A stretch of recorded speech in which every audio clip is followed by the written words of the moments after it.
Hello my future toppers, welcome to physics way, जहाँ हर concept clarity के साथ फ्लो करता है। तो आज की इस वीडियो में हम एक क्वेश्चन करने वाले हैं रोटेशनल मोशन का, जो बहुत ही इंपॉर्टेंट कॉन्सेप्ट और बेस है, जो है प्रिंसिपल ऑफ मोमेंट। और ये जो क्वेश्चन है ना, ये चाहे नीट हो, चाहे जेई मेंस हो, या हमारा सीबीएसई हो, सबके लिए उतना ही वेटेज रखता है। ठीक है, तो क्वेश्चन को पढ़ते हैं उससे पहले एक क्विक रिमाइंडर। बच्चों, अगर अभी तक आपने चैनल को सब्सक्राइब नहीं किया है तो जल्दी से सब्सक्राइब कर लीजिए, ताकि कोई भी इंपॉर्टेंट कॉन्सेप्ट मिस ना हो। Okay, so let's start. A rod of weight W is supported by two parallel knife edges A and B and is in equilibrium in a horizontal position. ठीक है, तो ये जैसे जैसे क्वेश्चन पढ़ते जाते हैं फिगर ड्रॉ करते हैं, क्योंकि इस क्वेश्चन के लिए तो फिगर की ज़रूरत है ही हमको। तो एक हम रॉड ले लेते हैं। यहाँ पर हमने एक रॉड ले लिया, और इस रॉड को हमने क्या दे रखा हुआ है, इसमें एक वेट W है ना। तो यहाँ पर वेट अगर W की बात कर रहे हैं तो ये हमारा हो गया वेट W। अब ये बात हो रही है कि it is supported by two knife edges A and B। तो यहाँ से एक नाइफ एज हमने ये ले लिया, A हो गया, ये दूसरा नाइफ एज हो गया हमारे पास, जिसको हम B बोल रहे हैं। और क्या बोल रहा है इसमें, अ, ये जो वर्ड है ना, is in equilibrium in a horizontal position. This term equilibrium is very very important. अभी मैं एक्सप्लेन करूंगी ये इक्विलिब्रियम का यहाँ पर क्या सिग्निफिकेंस है। The knife edges are separated by distance d। तो ये जो नाइफ एजेस है ना हमारे, इन दोनों के बीच का डिस्टेंस कितना दे रखा है हमको, ये डिस्टेंस दे रखा है हमको d। ओके, अब बात कर रहे हैं the centre of mass of the rod lies at a distance x from the knife edge ए ये रहा सेंटर ऑफ मास, ये हो गया। ये हमारे पास अगर सेंटर ऑफ मास है तो यहाँ से जो ये डिस्टेंस दे रखा है, ये हमें कितना दे रखा है, ये डिस्टेंस हो गया x। अगर ये x है तो ये बचा हुआ डिस्टेंस कितना होगा बच्चों, correct, this is d minus x. ठीक है, d माइनस एक्स। ओके, ये बच्चों ये मालूम है ना, x हुआ तो ये d माइनस एक्स कैसे होगा, टोटल में से इसको माइनस किया। राइट, अब हम क्या बात कर रहे हैं, हमें क्या निकालना है, the normal reaction exerted by the knife edge A on the rod. A जो है नाइफ एज, उसकी वजह से कितना नॉर्मल रिएक्शन लगा रॉड पर, वो हमको निकालना है। ठीक है, तो पहले नॉर्मल रिएक्शन तो लगेगा, कैसे लगेगा, क्योंकि points A and B they are in contact, so their normal reaction, जो नॉर्मल रिएक्शन लगेगा वो कैसे लगेगा, ये हमारा नॉर्मल रिएक्शन एन ए का हो गया, और ये हमारा नॉर्मल रिएक्शन बी के लिए हो गया। ठीक है, तो ये एन ए एन बी आप आर से भी डिनोट कर सकते हैं। Right, so this is the normal reaction N A N B, ये हो गया हमारे पास। अब हम आते हैं नेक्स्ट स्टेप पे, जो मैंने बोला कि ये टर्म बहुत इंपॉर्टेंट है, इक्विलिब्रियम। जब हम रोटेशनल मोशन में इक्विलिब्रियम की बात करते हैं ना, तो equilibrium of a rigid body means the net force जो होगा बॉडी पर वो जीरो होता है, और नेट टॉर्क जो होगा वो भी जीरो होगा। Right, so for a body to be in equilibrium, net force is zero, net torque is zero. तो नेट फोर्स हम कब लगाते हैं, जब हम ट्रांसलेशनल मोशन की बात करते हैं, लीनियर मोशन की बात करते हैं। और टॉर्क कब लगाते हैं, जब रोटेशनल मोशन की बात करते हैं। बट यहाँ पर देखो, जब भी हम रिजिड बॉडी की बात करते हैं तो हमारे पास दोनों फोर्सेस होते हैं, एन ए एन बी और W. These forces are the net forces which are acting on the total forces acting on the body. ठीक है, और जब टॉर्क लगाएंगे तब मैं वहां बताऊंगी फोर्स इनटू परपेंडिकुलर डिस्टेंस। ठीक है, तो यहाँ पर हम एन ए एन बी और डब्ल्यू हो गया।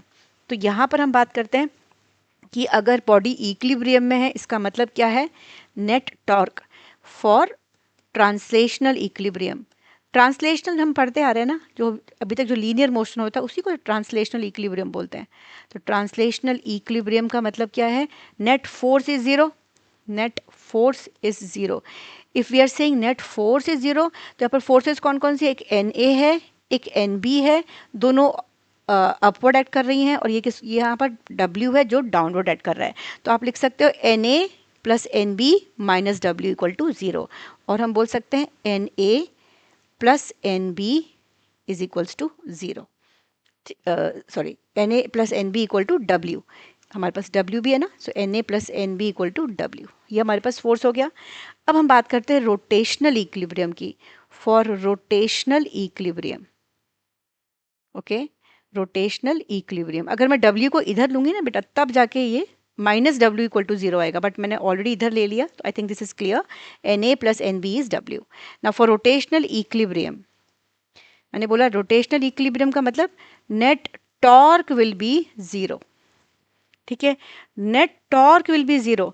अब टॉर्क हमें किस पॉइंट से निकालना है?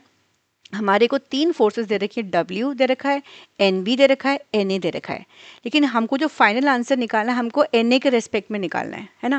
तो जब मैं NA के लिए चाहिए, अगर मैं NA के लिए चाहिए इसका मतलब हम 2 और फोर्सेस है उनमें से किसी एक को एलिमिनेट कर सकते हैं, सब्स्टिट्यूट कर सकते हैं। तो एक काम करो ना, मुझे NB नहीं चाहिए तो हम क्या करेंगे, we will calculate the net torque with respect to NB।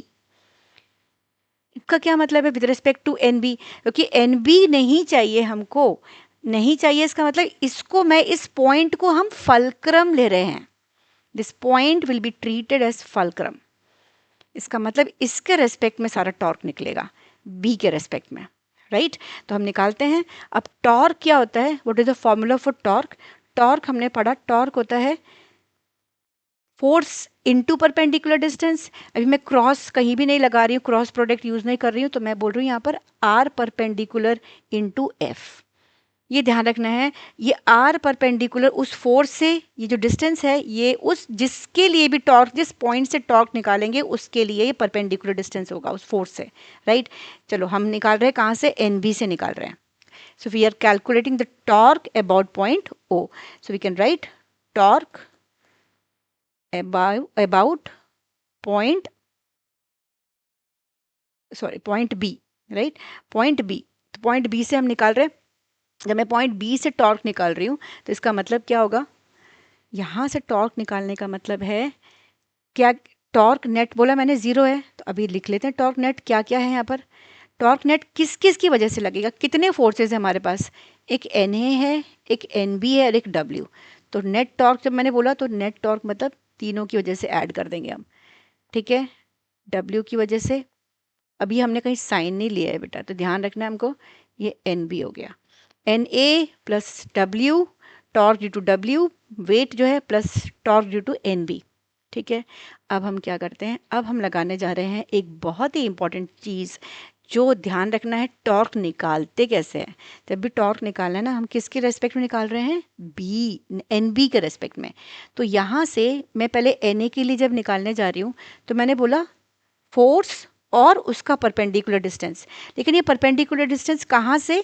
इस पॉइंट NB से। तो मैं ये क्या करूँगी, इस NB से इस A तक का एक लाइन हम परपेंडिकुलर ऐसे ड्रॉ कर देते हैं, ठीक है?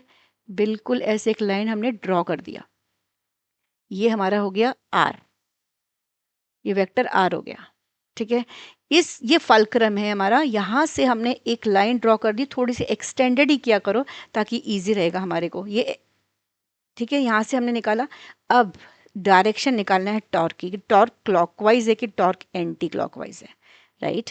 जब मैं NA से क्या बोला, R क्रॉस F, टॉर्क को जब हम वेक्टर में लिखते हैं तो R क्रॉस F लिखते हैं ना, torque is a vector quantity. जब मैं R क्रॉस F बोल रही हूँ इसका मतलब मुझे R से F की तरफ घूम रहे हैं हम लोग, है ना?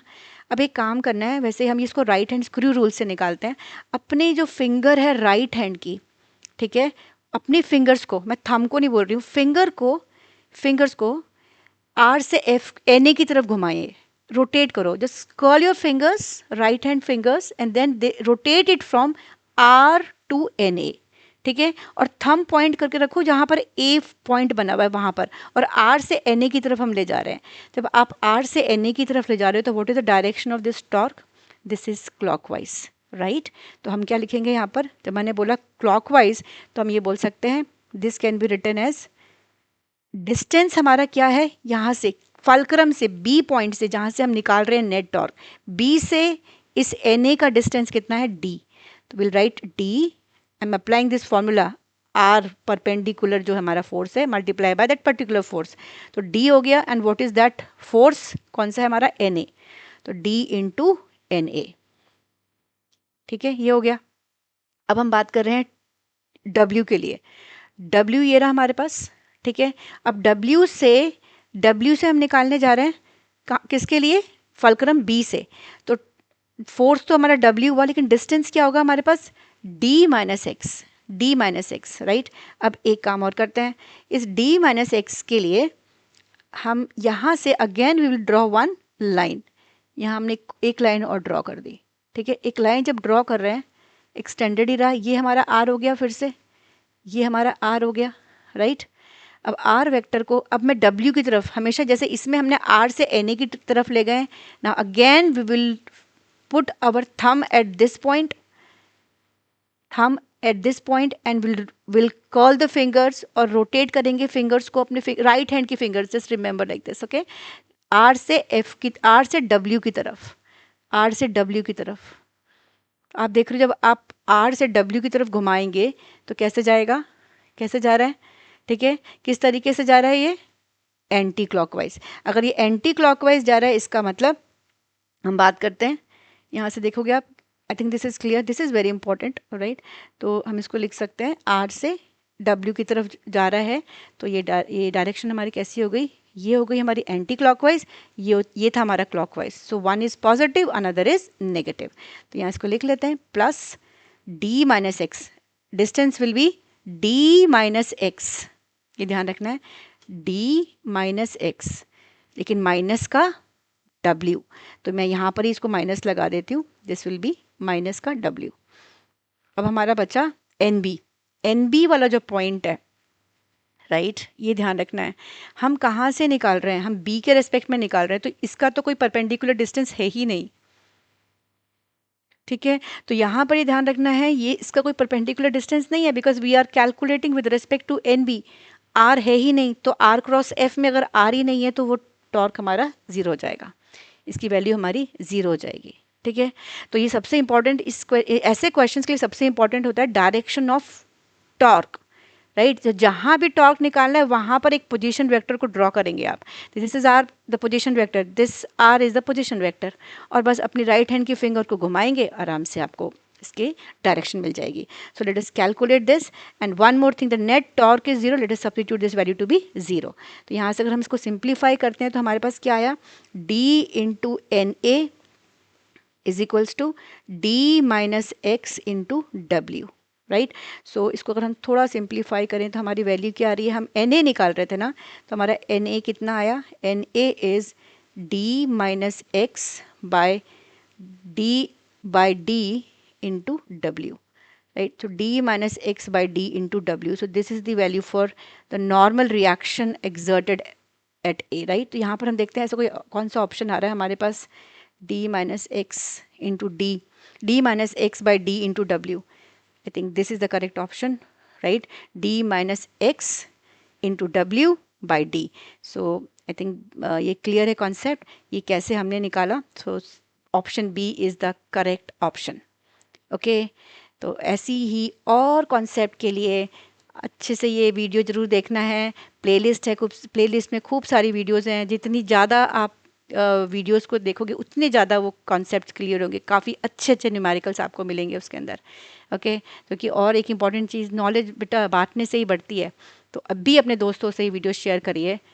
हम मिलते हैं नेक्स्ट वीडियो में एक और स्ट्रॉन्ग कॉन्सेप्ट के साथ, till then keep learning and keep riding the physics wave.